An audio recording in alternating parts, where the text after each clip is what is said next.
E a gente começa o programa com cinema, porque amanhã entra em cartaz Para Minha Amada Morta, suspense brasileiro premiado no Festival de Brasília. E qual é a história? Bom, um homem sofre a dor do luto, perdeu a mulher recentemente, tem que criar o filho pequeno sozinho e está vivendo um momento difícil. E aí, numa arrumação entre os objetos da mulher, ele encontra uma fita que revela algo que ele não sabia sobre ela. A gente está aqui no estúdio com o diretor Wally Muritiba e os atores Fernando Alves Pinto, Lorinelson Vladimir e a Maiana Neiva para conversar com a gente sobre esse filme que entra em cartaz amanhã. Quer ver um pouquinho? Dá uma olhada. Por que você gosta tanto de filmar?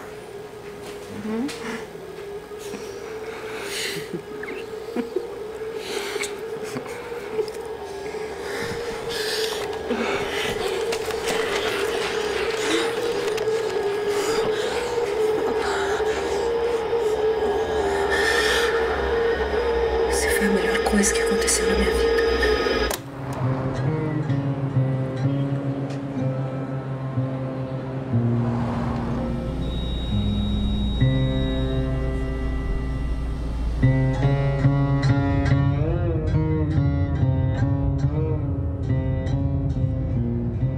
Tem certeza que você quer fazer isso?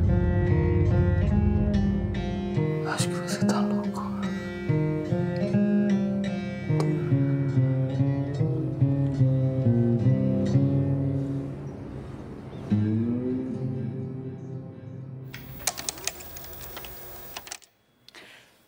Como diria Tom Zé, estamos aqui para confundir, porque aí a pessoa fala assim, gente, o que está acontecendo, né? Sim. E a gente entra no cinema ali e fica até o final do filme se fazendo essa pergunta, né? O que é que vai acontecer, né?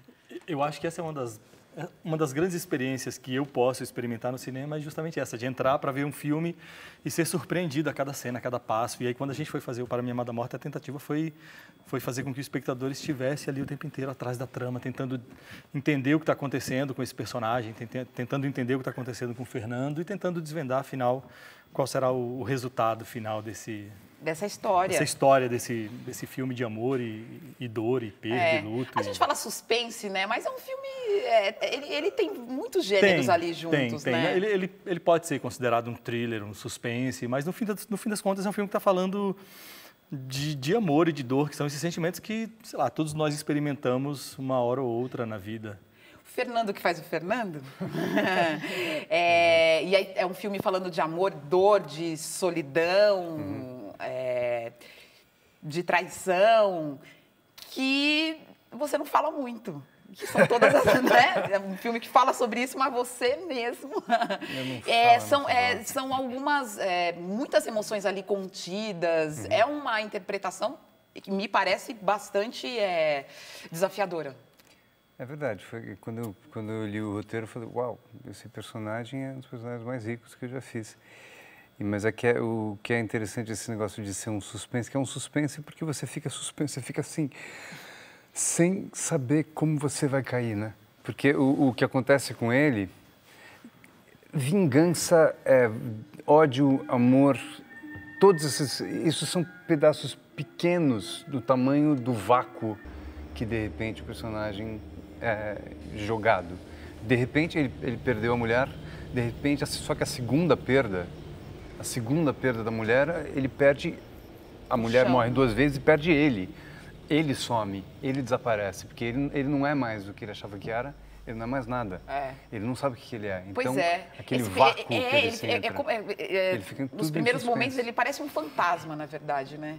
E ele tá ali meio... Durante o período de luta, ele vive num estado quase que de letargia. Então, o acontecimento do filme, sobre o qual nós não vamos revelar muito, de certa maneira coloca a vida desse cara em movimento. E, de certa maneira, faz com que esse sujeito viva, mesmo que de maneira atrapalhada e torpe, faz com que ele viva novamente e aí ele vai se lançar numa aventura de descoberta e tentativa de compreensão que vai fazer com que ele se reconecte de novo com a vida. E aí o personagem do Fernando é um personagem que fala muito pouco com o verbo, fala muito pouco com as palavras, mas que fala demais com o corpo, com o pequeno gesto, com a expressão. E eu acho que esse é um dos grandes trunfos da interpretação do Fernando nesse filme. Ele foi capaz de de dizer muita coisa, de dizer coisas muito profundas com muito pouco, com um olhar, com pequenos gestos.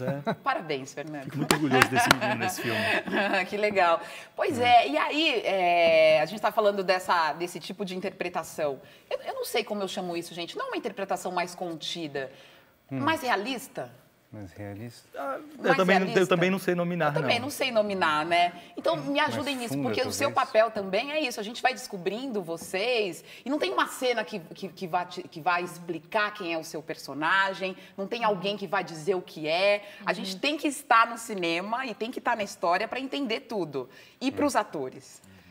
O lindo do roteiro do Ali é isso, é que tem muito espaço para esse subtexto, né? E o filme é quase todo informado por esse subtexto. Você então, faz a Raquel, a esposa mulher do Salvador, personagem do Lori. E o interessante para a gente como ator é isso, é brincar dessas coisas que estão embaixo e deixar com que elas venham à tona. Acho que elas que contam o filme também, mais do que... A gente está fazendo tentando... A metáfora é uma boa forma de tentar entender, né, explicar.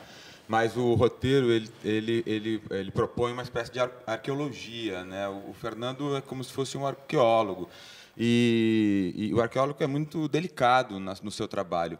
E as rochas, ou seja, o material a ser pesquisado também não se manifesta, né? Ele precisa ser descoberto. Eu acho que todo esse clima de um pesquisador delicado e de aqueles que são pesquisados e perscrutados de forma delicada geram e o espectador também acaba chegando nesse mesmo lugar de também muito lentamente ele vai descobrindo o que é que está acontecendo. Acho que isso tudo, o roteiro, o modo como a gente foi levado a compreender os elementos do filme geram essa sensação que você revela de que você muito lentamente vai descobrindo. O filme não diz. A gente é que vai, todo mundo junto... O espectador vai inferindo, e eu acho que esse processo de poder inferir ao longo do filme, de poder descobrir ao longo do filme junto com os personagens, junto com o que os personagens estão nos dando, faz com que o espectador, de certa maneira, se sinta muito participante da história, e eu acho que isso é o que a gente tenta fazer para manter o espectador engajado no filme todo o tempo, sabe? O Ali é o seu primeiro longa. É o meu primeiro longa. Você tem uma carreira de curtas aí, já também curtas premiados, passaram por vários festivais. E você é um cineasta que não queria ser cineasta desde que nasceu. Não. E nem tipo não é o cara que vai falar assim pra mim, não, eu via tudo e sempre fiquei olhando aquelas imagens e uma hora. Não é isso, né? Quando eu entrei na faculdade de cinema, isso muito tarde, aos 27 anos de idade, eu me lembro que quando os colegas começaram a falar de cineastas como Kieslowski, Tarkovsky, meu Deus, como é que se pronuncia, como é que se escreve isso? Não fazia ideia, minha formação cinéfila começou muito, muito tarde na vida. Eu sou um sujeito do interior da Bahia, de família proletária, que, enfim, tive que fazer 1000 coisas antes de chegar no cinema. E as raras ocasiões em que eu ia no cinema na vida, eu ia como espectador e não fazia ideia de que cinema fosse algo que se fizesse. Sei lá, nunca parei para pensar de que houvesse um processo de feitura de um filme. Então, o cinema na minha vida aconteceu de maneira quase acidental. E quando você... Mas os grandes amores, as grandes paixões acontecem assim, né? De maneira quase acidental ou acidental. Pois é. E essa sua história de amor ao cinema tardia, de alguma forma, forja o seu estilo? Eu tenho, com certeza. Eu acho que o fato de... Acho que forja o estilo de muita gente, acho que de quase todo criador. As experiências pregressas que a gente tem e os contatos que a gente faz pela vida, acho que forja parte da maneira como a gente vê o mundo e parte da maneira como a gente se expressa no mundo. Então, todas as 1000 outras coisas que eu fiz, e elas são muito sui generis, desde bombeiro até agente penitenciário. Agente penitenciário, inclusive, foi a sua transição para cineasta? Foi o período em que eu estava estudando. Uma bela transição, hein? Linda. Saí de trás das grades para trás das câmeras. Mas eu também fico pensando que é um local ali que você tem não gosto desse termo, aí você me corrige, tá? Material humano é feio demais, né? Porque as pessoas estão vivas quase que ali, instrumentalizar o humano, né? Instrumentalizar as pessoas que estão ali, mas, sei lá, a vivência com essas pessoas, riquíssimo. Né? Acho que foi determinante não apenas para a minha formação enquanto realizador, mas para a minha formação enquanto cidadão, enquanto ser humano. Assim, eu tive contato com pessoas das mais distintas classes sociais, de origem, culturais. E de alguma forma elas estão no seu filme? Estão nos seus filmes? Pelo menos em 3 deles, que é a trilogia do cárcere, elas estão muito presentes. E esse clima de suspense que a gente vive estando dentro de uma penitenciária, que é o clima de que algo pode acontecer a qualquer momento, de certa maneira está no Para Minha Amada Morta, né? Tá. É o clima de que algo vai estourar a qualquer momento. Na real é que a gente não pensa muito nisso, mas na vida tudo pode acontecer a qualquer momento. É que se a gente ficar pensando muito, a gente dá uma pirada. Muito bem, eu queria agradecer muito a presença de vocês aqui. Obrigado. Boa estreia, e a gente sabe que cinema nacional tem que ir bem na primeira semana para continuar em cartaz. Então, olha isso. Esse é o nosso apelo. Vá ao cinema. É um bom apelo, não é? Por favor. Gente, muito obrigada, viu? Foi um prazer. Obrigado.